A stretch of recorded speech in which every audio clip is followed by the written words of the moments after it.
A dormitory hostel bed in Basel, Switzerland was about $200 Australian. So I chose to stay across the border in Lörrach, Germany, at the Jolly Rogers Bar and Hostel. The room was about a third of the price, and in the morning they provided me with a free train fare ticket into Basel.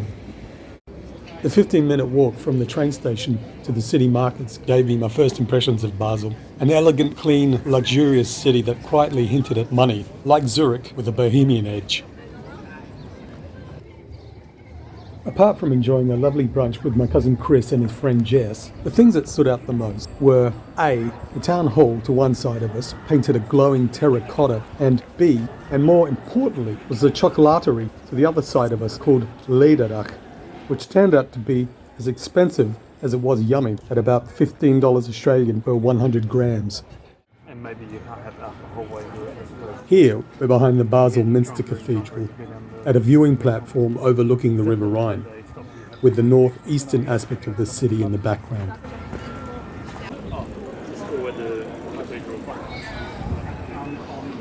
It so happened that this particular weekend, Basel was hosting an arts festival, and so lots of spaces, both interior and exterior, were converted into makeshift galleries.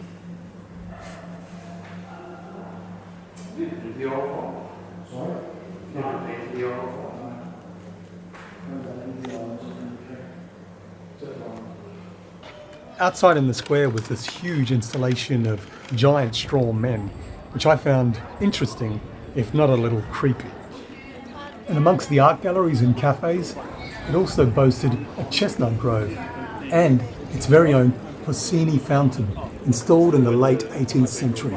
And there were literally hundreds of water fountains around Basel, most of which you could drink from. And quite a few locals could be found taking a dip while enjoying a beer and a chat with friends while cooling off from the summer heat. But undoubtedly the major draw card of the square was the Basel Minster Cathedral, built in the early 11th century in the popular European Gothic design of the times.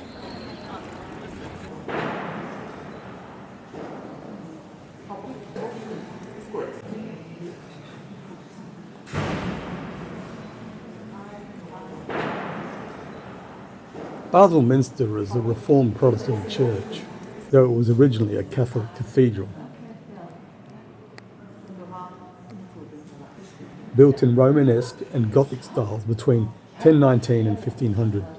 It's famous for being one of the tallest buildings in Basel of its age.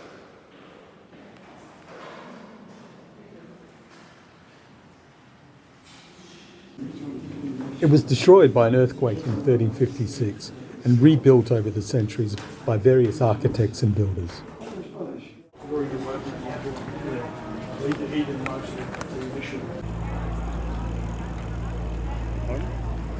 Float? Yeah. English? Please.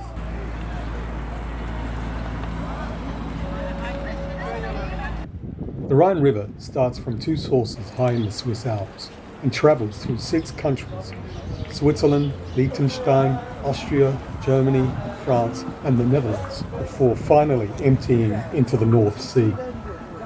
So it hasn't travelled far by the time it reaches Zurich and Basel, which is probably why the water looks so clean.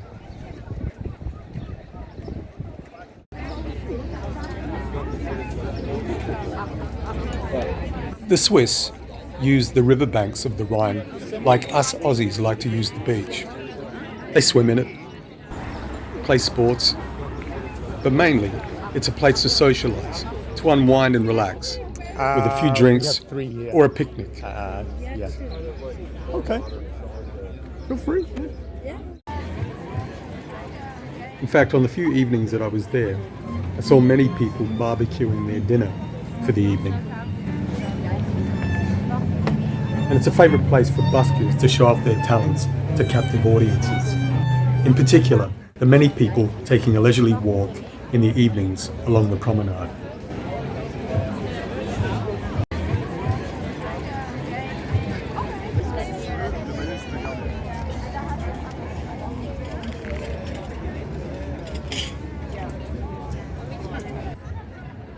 Hey Jess, how long will it take me to walk to my hotel? And it was true. From Basel to the Jolly Rogers Hostel in Lodok, Rhine, it was 2 hours to walk. And from Basel to the B&B in Val am Rhein, Germany, where the boys were staying, over to the town square in St. Louis, France, again, 2 hours. We've been traveling through France, and now, what are we doing, guys? Crossing to Switzerland. Switzerland, the border, mate. Yeah, Yeah. if you look over there, there's Border. Germany on the other side of the river. Over there, mate. And it was true. Behind me was the Passerelle des Trois Pays, or the Three Country Gateway. And just to the right of my ear there, that little jetty jutting out, is the geographical location where the three countries meet. 3 countries in a couple of hours, mate. 3 countries in a couple of hours. Not bad.